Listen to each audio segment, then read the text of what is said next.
Hola a todos, soy Sebastián Bermúdez, soy de Gracia de Amar en Instagram y les voy a contar un poco acerca de mi testimonio de vida y de fe. Bueno, Sebastián nació en Colombia, soy colombiano, tengo 30 años, soy comunicador social y nací cerca a la ciudad de Medellín, en un pueblo que se llama Ciudad Bolívar, que es en el suroeste de Antioquia, muy cerquita a la ciudad de Medellín. Soy de una familia católica. Sebastián nació en una familia con digamos, una religiosidad muy marcada, donde me enseñaron a ir a misa desde pequeño, donde mi abuela nos enseñó a rezar el rosario. Mi abuela se creció también con unas hermanas en una comunidad religiosa. Entonces digamos que nuestra educación religiosa fue muy marcada, pero también marcada desde la fe, no solamente orar y orar, sino también confiar mucho en Dios y en el diálogo. Sebastián allá en Ciudad Bolívar empezó a, a crecer, tuvo una infancia normal.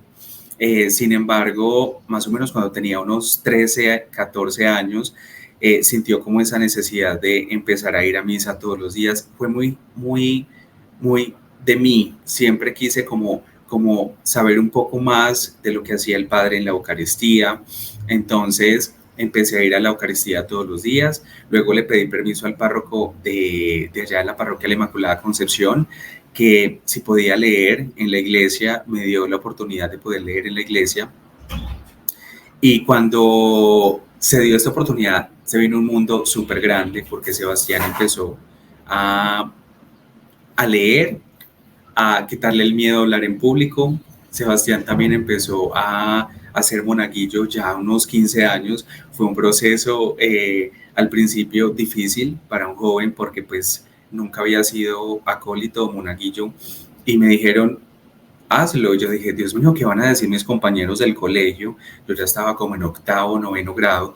Entonces empezó ese miedo del que dirán.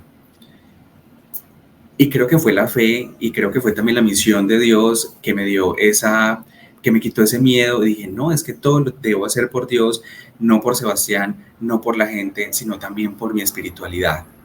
Entonces empecé a hacer monaguillo, eh, y ahí empezó como Sebastián, empecé a aprender muchísimas cosas. Empecé a aprender un poco más del por qué pasan las cosas en la Eucaristía, porque el Padre se viste de rojo, otras veces de verde, otras veces de morado, porque este rito es diferente al otro. Entonces me empecé como a enamorar muchísimo de lo que pasaba en la Eucaristía y de lo que pasa en la Eucaristía. Y tuve un encuentro con Dios, entré al grupo juvenil, pero yo siempre fui muy polifacético en todo, porque allá estaba en el grupo juvenil, leía en la iglesia, pero también estaba de presentador en uno de los canales comunitarios de allá. Estaba en la emisora también presentando un programa juvenil. Entonces hice como muchas cosas en mi juventud. Las personas que conocí y ese proceso allá fueron como la base de muchas cosas que ya había fomentado mi familia desde pequeño. Pero me enfrenté a algo muy grande, y es que luego tuve que venirme para la ciudad de Medellín, donde estoy viviendo actualmente, a estudiar. Estudié comunicación social y de una u otra manera la universidad me empezó como a absorber un poco, y me empecé a no alejar del todo, pero sí de lo que hacía antes. Pero en mi corazón siempre extrañaba y extrañaba y extrañaba y extrañaba eso. Eh, Me empecé a alejar, a dejarme como absorber un poco, pues como digamos, no digo de la gente ni de los amigos, pero sí como de los momentos. Pero yo creo que cuando Dios tiene una misión con cada uno de nosotros, es muy bonito, porque Él nos llama de muchas maneras diferentes. Eh, yo en el fondo sentía que yo conocía a mucha gente, era amigo de mucha gente o compañero de mucha gente, pero yo cuando necesitaba completamente a alguien, estaba solo. Y Sebastián no comprendía que realmente no estaba en soledad, que Dios estaba ahí diciéndome, ven a mí, ven a mí, ven a mí. Pero a veces uno no escucha, porque está tan ocupado en la vida diaria, que a veces no escuchamos realmente lo que Dios está haciendo en nuestra vida y cómo se está manifestando Dios en nuestra vida. Total que pasaron varios años donde me caí muchas veces, donde estuve decepcionado muchas veces, donde me sentía completamente, digamos, solo y poco comprendido de muchas cosas. Sin embargo, en el fondo de mi corazón siempre estaba esa semillita de fe que se había forjado desde hace mucho tiempo. Y de pronto es una invitación a la que hago en este momento a todos los que nos están viendo. eh, y es que Dios nos llama de muchas maneras. Lo importante es abrir el corazón para saber cómo nos está llamando Dios, porque hay cantidad de llamados como cantidad de personas hay en el mundo entero. Sin embargo, hubo un momento en que dije, muchos compañeros o amigos míos se habían consagrado a la Santísima Virgen. A mí me daba miedo dar ese paso y me dejaba llevar por, no, es que estoy muy joven, es que estoy súper chiquito todavía para consagrarme. No hay edad para la consagración, no hay edad para creer, no hay edad para acercarnos a Dios.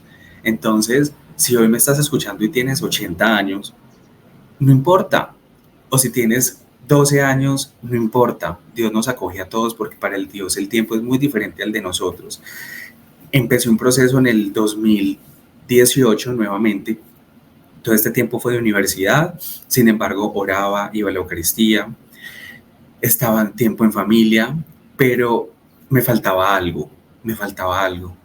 Hasta que empecé nuevamente, como digamos, a acercarme y dije, muchos compañeros míos se han consagrado, yo siento la necesidad de consagrarme, pero es una necesidad no para que la gente diga, es que estás consagrado, sino que es que eso se siente en el corazón y uno recibe ese llamado de Jesús y de María.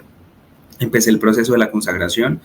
En ese proceso hubo muchos obstáculos, tiempo, distracciones, que hacían que la consagración se postergara, se postergara, se postergara, hasta que dije, Señor, ayúdame a superar todos estos obstáculos de tiempo sobre todo, y me consagré a la Virgen.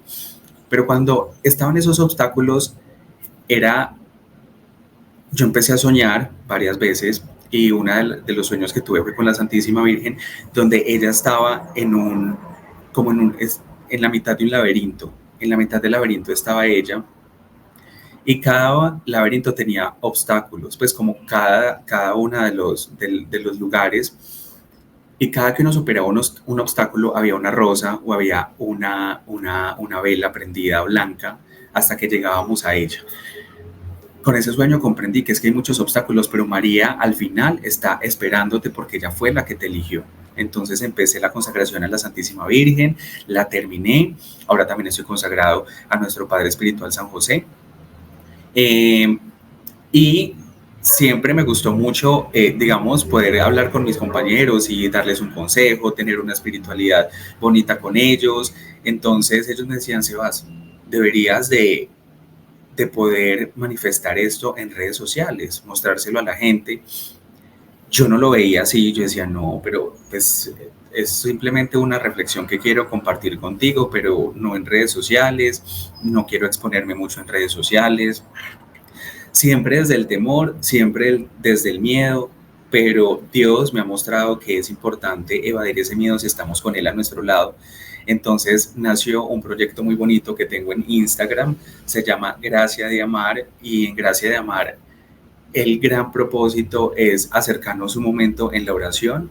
Hay personas que se acercan y me dicen, venga, yo no sé cómo hablar con Dios porque solo le pido por medio de una oración de las que conocemos, que está supremamente bien, y para eso están, porque están la oración, el Ave María, el Padre Nuestro, el Credo, la Salve, nos acercan completamente a Dios y les decimos desde el corazón muchas cosas, pero Dios también es nuestro amigo, y Gracia de Amar hace que las personas puedan orar, dedicar un minutico, 2 minuticos de su día a día a decirle al Señor una oración. El nombre Gracia de Amar fue por el Espíritu Santo, que le da la gracia, que nos permite amar, que nos permite sentir. Es el motor de nuestra fe. Entonces, eso es Gracia de Amar. Para todos ustedes, realmente es con mucho amor, con mucha dedicación. Empecé haciendo una reflexión cada semana. Yo mismo diseño todo lo que sale, hago la parrilla de programación. Y empecé a sentir que ya no era semanal, sino que era importante hacer otras intervenciones y otros posts. Y fuera de eso, las personas me decían, ven, por favor, habla de la Virgen o habla de San José.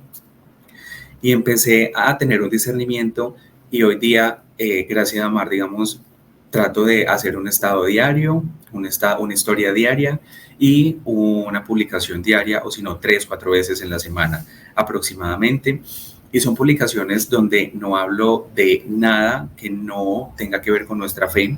Y aparte de eso, lo importante es acercarnos, que Dios está muy cerca de nosotros. A veces idealizamos que el Señor está muy lejos, por allá en una nube, o que si Él nos va a hablar, nos habla a través de un ángel o una aparición. Y no, Dios nos habla de muchas maneras. Dios nos habla de maneras muy sencillas, muy bonitas, pero muy perfectas. Nos habla a veces a través de personas, nos habla a veces a través de una canción, a veces de una publicación que vemos en redes sociales.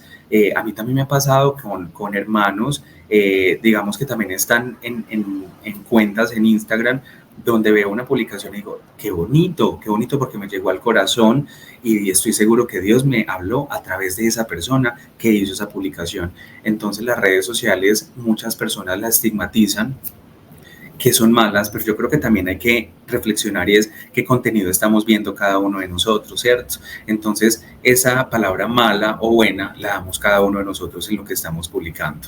Entonces, siempre, a pesar, es una reflexión que hago hoy a todos los que nos están viendo, y es que no importa las veces que nos caigamos o no importa las veces que de pronto nos alejemos, lo importante es escuchar a Dios, que Él viene a nuestro encuentro. He escuchado en otras ocasiones personas que dicen, Dios no necesita de ti, o sea, tú no tienes que decir, Dios te necesita porque es que Dios es Dios. Efectivamente, Dios, es el que todo lo puede, es el que nos da absolutamente todo, pero Dios también es Padre. Y un Padre quiere lo mejor para sus hijos. Por eso Dios viene a nuestro encuentro. Dios nos ayuda a cargar esas cruces y Dios nos educa y Dios nos edifica. ¿Por qué digo que nos eduque y nos edifica? Porque a veces somos niños malcriados que queremos y le pedimos algo a Dios y lo queremos ya. Pero he comprendido que el tiempo de Dios es muy diferente al de nosotros y que cada uno de nosotros tenemos muchas cosas en las que debemos trabajar. Yo, por ejemplo, tuve que trabajar en la paciencia en muchos aspectos de mi vida y comprender que Él es el dueño del tiempo y que Él sabe el por qué y para qué hace las cosas. Él nos conoce y sabe hasta dónde podemos aguantar. La Santísima Virgen María también viene a nuestro encuentro. Como vino al encuentro de su Hijo en el Calvario, camino al Calvario, también viene a nuestro encuentro de muchas maneras. A veces nosotros hacemos que las personas se alejen con nuestras actitudes, o a veces nosotros también lo que hacemos es ignorar a personas de nuestra familia, a nuestro grupo de amigos o al vecino. Y a veces María y a veces Jesús viene a través de ellos. De la nada puede que alguien te dé un consejo y uno dice, pero ¿por qué? Pues este ni me conoce o esta ni me conoce. Pero es porque Dios está actuando a través de esas personas y para Dios no hay imposibles. Entonces es importante confiar completamente en que para Dios no hay nada imposible y confiarlo 24/7. No solamente cuando le pedimos algo y decimos, no, eso es como complicado, pero bueno, para Dios no hay nada imposible, eso va a llegar. Pero cuando de pronto alguien viene y nos da un consejo de la nada, decimos, ve, pero qué tan raro. Pues esa persona, ¿por qué llegó y por qué lo hizo así? Para Dios no hay nada imposible. Entonces, es muy bonito poder comprender a Dios es imposible, pero es importante comprender y es bonito comprender que el amor de Él es infinito. El amor de Dios hacia cada uno de nosotros es muy especial. En muchos momentos de mi vida me he caído y he sentido como que, venga, Sebastián, ¿qué está pasando? Porque me siento vacío, porque me siento solo. Y lo que pasa con, digamos, la espiritualidad es que a veces nos da miedo por las personas, por la gente, expresar que somos católicos o que creemos en Dios. Pero la invitación que te hago hoy desde mi testimonio es que no tengas miedo a decir creo, que no tengas miedo a decir Dios ha hecho grandes cosas en mi vida y sobre todo no tengas miedo a seguirlo. Seguir a Dios no quiere decir que tengas que ser un sacerdote o una religiosa. Hermosa esa vocación, hermosa la vocación del sacerdocio y de ser también religiosa o religioso. Pero es bello también saber que Dios nos llama también a ser laicos, a creer, a ir a la Eucaristía, a hablar con Él por medio del rosario, en la oración, a tenerlo presente en nuestra vida diaria, no solamente como en los momentos en que más lo necesitamos, sino también en nuestra vida. Yo, por ejemplo, aprendí a estar hablando con Dios en muchos momentos. A veces en el trabajo no me está funcionando algo como de pronto podría ser, Señor, ayúdame. Otras veces ve, Señor, hoy por la tarde pudiera hacer esto si está en tu santa voluntad. Y eso es otra cosa muy importante, que en el Padre Nuestro estamos diciéndole a Dios, haz tu voluntad en la tierra como en el cielo, pero luego renegamos usted porque permitió que esto pasara. Le estamos dando la potestad al Señor de ser Dios. Hay una reflexión muy bonita y es que hay que dejar a Dios ser Dios, no como cuando uno va al médico y le dice al médico, mira, tengo esto, me pasa esto, tengo esta afección, pero me podrías mandar esto o recetarme esto. No estamos dejando al médico ser médico, dejemos a Dios ser Dios y dejémonos sorprender por él.